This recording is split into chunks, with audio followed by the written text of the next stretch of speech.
వెంకటరెడ్డి గారు ఒక 2-3 అంశాలు ఏంటంటే ప్రధానంగా జగన్ టార్గెట్గా లేకపోతే వైఎస్ఆర్సీపీ టార్గెట్గా ఇది అమరావతిని అడ్డుకుంటున్నారనో రేపు రాజధానిని మార్చేస్తారనో ఒకటి క్రియేట్ చేసి గట్టిగా ఆ విషయాన్ని ప్రజల్లోకి తీసుకెళ్లే ప్రయత్నం ఒకటి అసెంబ్లీ వేదికగా జరిగినట్టుగా కనిపిస్తోంది.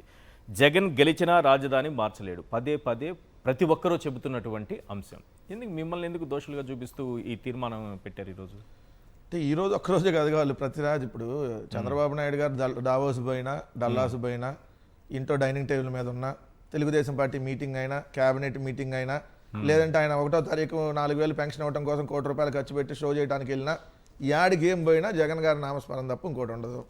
ఎందుకంటే 164 సీట్లతో వాళ్ళు ప్రజలతో గెలవలేదని వాళ్ళకి తెలుసు. ఆ భయం వెంటాడుతుంది. ప్రజలతో గెలుచుంటే ఎస్ మేము మంచి పరిపాలన చేస్తాం మళ్ళీ గెలుస్తాం అనేది ఉంటుంది. సో ఆ భయం వెంటాడుతా నిత్యం జగన్మోహన్ రెడ్డి గారి మీద ఏదైతే ద్వేషం విమర్శలు ఈ తప్ప ఏం లేదు. ఈరోజు మనం అసలు జరిగింది ఏంటనేది ఈరోజు అసెంబ్లీ సాక్షిగా జరిగింది ఏంటి? అసెంబ్లీ సాక్షిగా రెజల్యూషన్ జరిగింది, బిల్లు కాదు. రెజల్యూషన్ పాస్ చేశారు అసెంబ్లీలో. అంతేనా? అంతే, రెజల్యూషన్ ఆల్రెడీ పంపించారు. తీర్మానం అంటే రెజల్యూషన్, అది వాళ్ళు పంపించింది కాదు, బిల్లు పార్లమెంట్ లో చేస్తారంటున్నారు కదా. ఇది రెజల్యూషన్, ఇప్పుడు ఇది పార్లమెంట్ కి పంపించారు. కానీ వీళ్ళు నిన్నటిదాకా మభ్య పెడుతుంది ఏంటి? ఒక బిల్లు పెట్టేస్తున్నాం, ఈ బిల్లు పెట్టి అడుగు పంపించేస్తున్నాం అని. బిల్లు అంటే అసెంబ్లీలో బిల్లు పెట్టాలి, ఆ బిల్లు కాదు కేంద్రమే చేయాలి, చట్టం ప్రకారం అక్కడ నోటిఫై చేయాలి. బిల్ అంటే ఏంటి? అక్కడ నుంచి గెజెట్ రావాలి. ఇప్పుడు మనం చట్టం యొక్క ముసాయిదాని మనం బిల్ అంటాం. అవును. వీళ్ళు ఈ రోజు మాట్లాడింది ఏంటి? రెజల్యూషన్. 164 మంది వాళ్ళు అసెంబ్లీలో శాసనసభ్యులు ఉంటే 164 మందిలో ఒక్కొక్కరు చప్పట్లు కొట్టుకుంటా ఇట్లా శబాష్ మేము ఆమోదిస్తాం అని చెప్పి రెజల్యూషన్ పాస్ చేశారు. ఇప్పుడు రేపు పార్లమెంట్కి అది వెళ్ళినా పార్లమెంట్ లో వాళ్ళు ఏమన్నా రెజల్యూషన్ పాస్ చేస్తారేమో, అంతమంది దీంట్లో ఏముంటుంది? రెండో అసలు రాష్ట్ర రాజధానికి సంబంధించి కేంద్ర ప్రభుత్వం నిర్ణయించారు. రీతిలో చెప్పాలంటే అసెంబ్లీ అభిప్రాయం ఏవైతే చప్పట్లు కొట్టుకున్నారో భుజాలు తట్టుకున్నారో ఆ అభిప్రాయాన్ని కేంద్రానికి తెలియజేయడమే తీర్మానం. అంతే సార్. ఇప్పుడు అసలు రెండు రాష్ట్ర రాజధాని నిర్ణయించుకునేది రాష్ట్ర ప్రభుత్వం, దానికి కేంద్ర ప్రభుత్వానికి సంబంధం లేదనేది ఆల్రెడీ కేంద్రం సుప్రీంకోర్టులో అఫిడవిట్ లో ఇచ్చింది. రాష్ట్ర రాజధానిని రాష్ట్ర అసెంబ్లీ నిర్ణయించుకుంటుంది, దాంట్లో మేము ఎక్కడ నిర్ణయించేది కాదని. సో కొత్త కాదు కదా విభజన అప్పుడు కూడా అంటే విభజన అప్పుడు ఏమేమి ఎక్కడెక్కడ ఉండాలనే ఏళ్ళపాటు ఇక్కడ ఉండమని ఉంది. తర్వాత శివరామకృష్ణ కమిటీ వేసి రాజధాని డిసైడ్ చేయమంది. అక్కడ మనకి ఎక్కడ రోల్ లేదు. అప్పుడే నారాయణ సొంత పెత్తనాలు పడితే ఈ రోజు దాకా అడుక్కు తింటున్నాం మనం. శివరామకృష్ణ కమిటీ ఎక్కడెక్కడ అదే దాని శివరామకృష్ణ కమిటీ నిర్ణయించేసి ఫైనల్ చేసేస్తే చంద్రబాబు నాయుడు నారాయణ కమిటీ వేసి అమరావతి ఎందుకు అసలు పాస్ చేస్తాడు? రాష్ట్రం కష్టం అదే. అది ఒక్క నిమిషం ప్రసాద్ కదా, దాని డీవియేట్ అవుతుంది. ఒకటేందంటే ఇది క్లియర్, కేంద్రం కూడా అఫిడవిట్ దాంట్లో స్పష్టం వేసింది. ఏది వాళ్ళు డిసైడ్ చేసి వాళ్ళు అమరావతి అనేది కేంద్ర ప్రభుత్వం డిసైడ్ చేయాల. కేంద్ర ప్రభుత్వం ఇప్పుడు కూడా డిసైడ్ చేయడానికి లేదు. అమరావతితో పాటు ఇంకో 2 పెట్టుకుంటారా, లేదా అమరావతిని తీసి ఇంకో చోట పెట్టుకుంటారా? That is state government. A government ఆ గవర్నమెంట్ మార్పులు చేర్పులు చేసుకునే హక్కు వాళ్ళకు ఉంటుంది. అది పాయింట్ నెంబర్ 1. ఈ రోజు ఎందుకు ఈ రెజల్యూషన్ ఒప్పుకుంది కదా, అదే కదా మాకు ఇన్వాల్వ్మెంట్ లేదని కేంద్రం ఆల్రెడీ అఫిడవిట్ కేంద్రం సుప్రీంకోర్టుకి కేంద్ర ప్రభుత్వం ఇచ్చిన అఫిడవిట్ ఎందుకు బదనాం చేస్తారు? వాళ్ళు చేస్తారు సార్, వాళ్ళు రోజు చేశారు. అది ఇది క్లియర్ అంశం. ఈ రోజు జరిగినటువంటి అంశం ఏంటి? అసెంబ్లీలో డ్రామా జరిగింది. ఈ డ్రామాలో 23 మంది పార్టిసిపేట్ చేసి యాక్షన్ చేశారు, మిగిలిన వాళ్ళు చప్పట్లు కొట్టారు. ఇంత పెద్ద ఇష్యూ పైన చర్చ జరిగితే డ్రామాగా ఏందండి?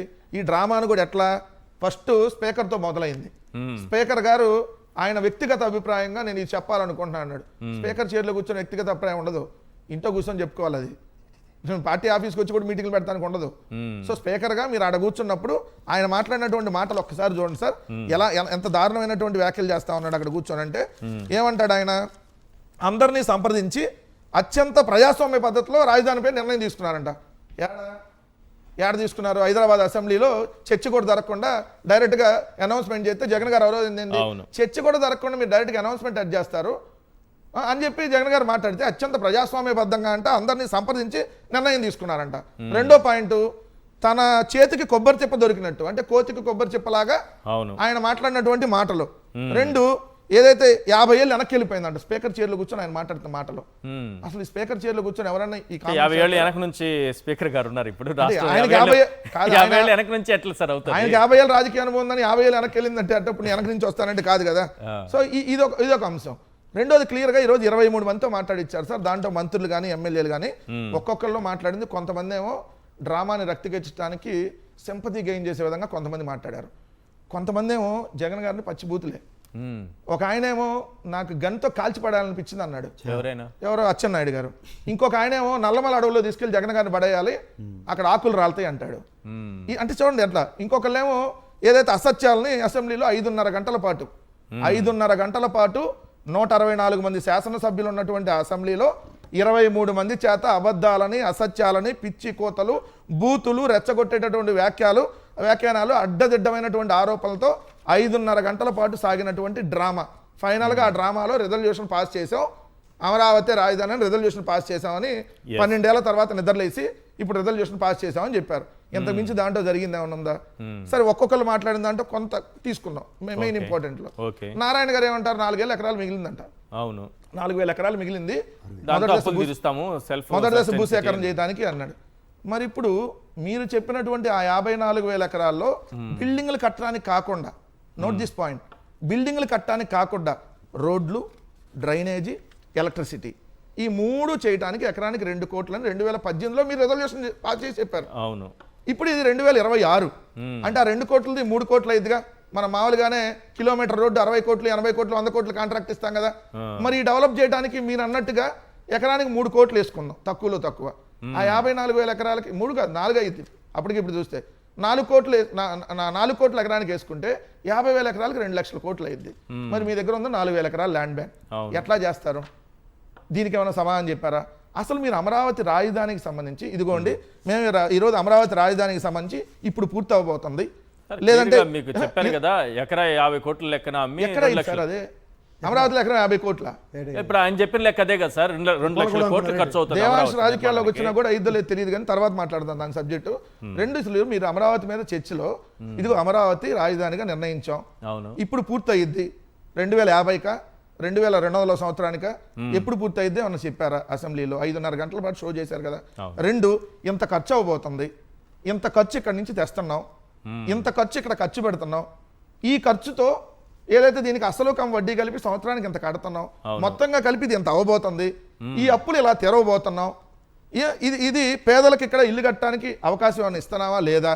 ఎందుకంటే ఆల్రెడీ 50,000 మందికి తీస్తాం కదా అక్కడ.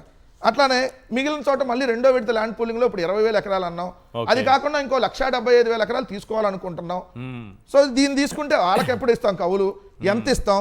సరే, అసలు మా దగ్గర భూములు ఎంత మిగిలితే దాన్ని ఎంతకు అమ్ముతాం, ఎంతకు అమ్మితే ఎంత డబ్బులు వస్తాయి, ఈ అసలు కమ్ వడ్డీలో కనీసం వడ్డీ కట్టడానికన్నా అది మిగిలిద్దా లేదా? లేదంటే ఉత్తరాంధ్ర రాయలసీమలకి ఇక్కడ మేము పార్టిసిపేట్ ఏమైనా ఇస్తున్నావా లేదా? సరే, ఈ 5 ఏళ్ళలో మేము ఇదే పూర్తి చేయగలుగుతున్నాం, వచ్చే 5 ఏళ్ళలో ఇది చేయగలుగుతాం. 2 రైతులకు డెవలప్ చేసే ఫ్లాట్లు 2050లో అయినా ఇస్తాం, 2050లో అయినా ఇస్తాం. అప్పుడు దాకా రామారావు లాంటి రైతులు చచ్చిపోయినా మాకు సంబంధం లేదు. మరి ఇట్లాంటి ఏమన్నా కదా చెప్పాల్సింది.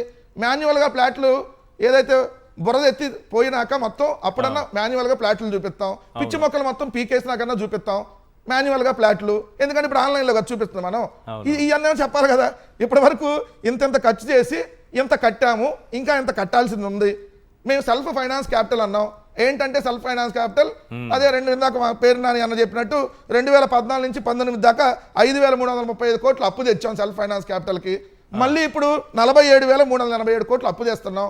అంటే మొత్తంగా కలిసి ఏదైతే 53,000 కోట్లు అప్పులు అయినాయి ఇప్పటి వరకు అమరావతి పేరుతో, దాన్నే సెల్ఫ్ ఫైనాన్స్ క్యాపిటల్ అంటాం. అప్పులు తెస్తే తప్ప పిచ్చి మొక్కలు వేయడానికి కూడా డబ్బులు లేవు, అప్పులు తెస్తే తప్ప నీళ్ళు ఎత్తి తోడిపోయడానికి కూడా డబ్బులు లేవు. మా బంధువులకో లేదా మా బినామీలకో లేదా వర్షాగాలకో బఫూనగాలకో ఏదైతే కిలోమీటర్ రోడ్డు వేయడానికి 100 కోట్లకి 160 కోట్లకి కాంట్రాక్ట్ ఇచ్చేసాం. రైతులకు ఇస్తానన్న ఉచిత విద్య కానీ ఉచిత వైద్యం కానీ గాలికి ఎగిరిపోయినాయి, లేదంటే పిచ్చి మొక్కల్లో కొట్టుకుపోయినాయి, లేదంటే బురదలో కూరుకుపోయినాయి. ఏమైనా చెప్పాలి కదా. చర్చ అంటే ఏంది?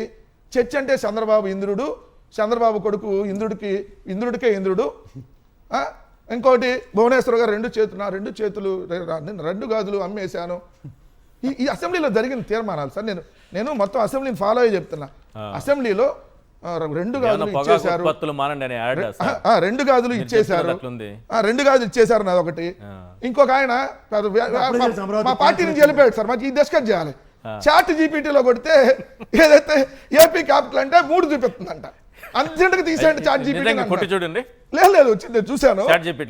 చాట్ జీపీటీలో మీరైనా కొట్టి చూపించచ్చు అక్కడ. మీరు ఇప్పుడు చాట్ జీపీటీ కాదు, ఒక్క నిమిషం. ఎలక్షన్ సర్వేలు కూడా చాట్ జీపీటీలో ప్రతి ఒక్కరిది అదే ఇస్తున్నారు. ఒక్క నిమిషం మీకు తెలుసా? ఇప్పుడు ఒపీనియన్ పోల్స్ అవన్నీ తీసుకుంటారు కదా, ఇదే చాట్ జీపీటీలో అందరూ ఎక్కించేస్తున్నారు. ఇదిగోండి కాదు, ది క్యాపిటల్ ఆఫ్ ఆంధ్రప్రదేశ్ తీసుకోవడానికి అవకాశం ఉందా ఒకసారి చూడండి.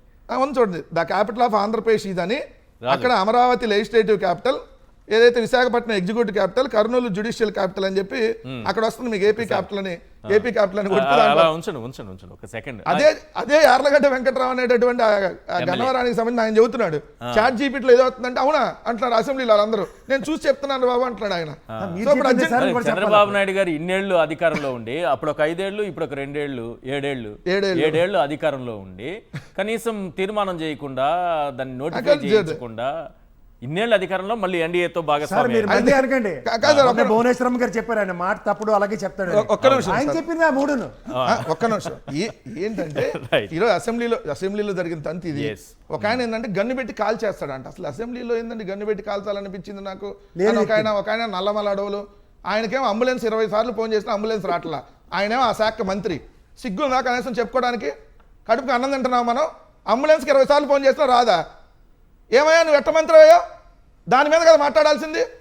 అత్తారింటి దారేదే సినిమా చూసా, పవన్ కళ్యాణ్ బొగ్గలు బాగున్నాయి, లేదంటే చుట్టు బాగుంది, లేదంటే దాంట్లో ఆకులు రాలిని, మీ బొంద రాలింది. ఎవరు? ధర్మవరం ఎమ్మెల్యే. అదే ధర్మవరం ఈవీఎం బౌండరీస్ కూడా ఆయనకు తెలియదని ఆయన ఒక ఊరి పేరు చెప్పి మండలం అడగండి. అక్కన ఒక ఊరి పేరు చెప్పి మండలం అడగండి, పుస్తకాలు చూసుకొని చెప్పాలి ఆయన. ఓహో ఈ ఊరు ఈ మండలంలో ఉంది. ఆయన ఎమ్మెల్యే గెలిచారు, మంత్రి కూడా అయ్యారు సార్. అయినా గుర్తుండదు సార్. ఏం తెలిసింది ఆయనకి? తెలియదు, అసలు తెలియదు. ఇప్పుడు ఒకవేళ ప్రిపేర్ అవుదామో గుర్తుండదు.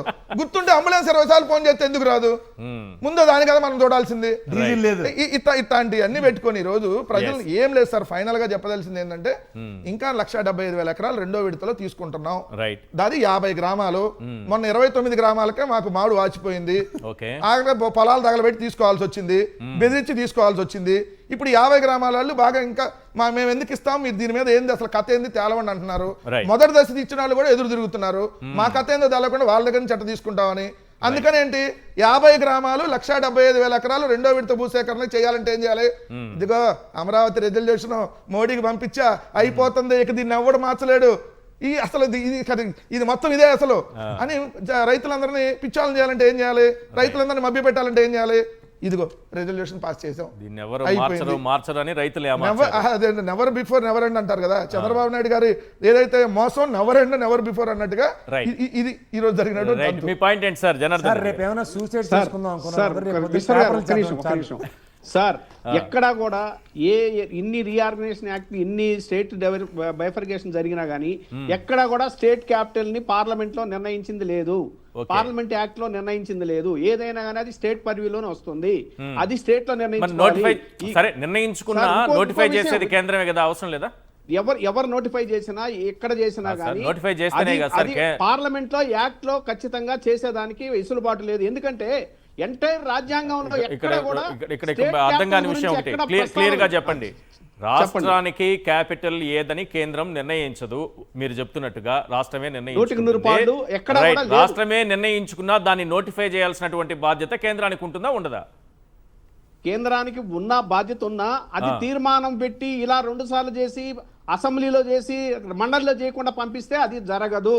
ఓకే, ఖచ్చితంగా నోటిఫై ఇది పాయింట్. మండలిలో మీరు చర్చించకుండా అసెంబ్లీలో మేము భుజాలు తట్టుకుని పంపించామంటే చెల్లదు అని చెల్లదు. కానీ వీళ్ళు చేసినటువంటి రెండో మెలిక ఏం తెలుసా?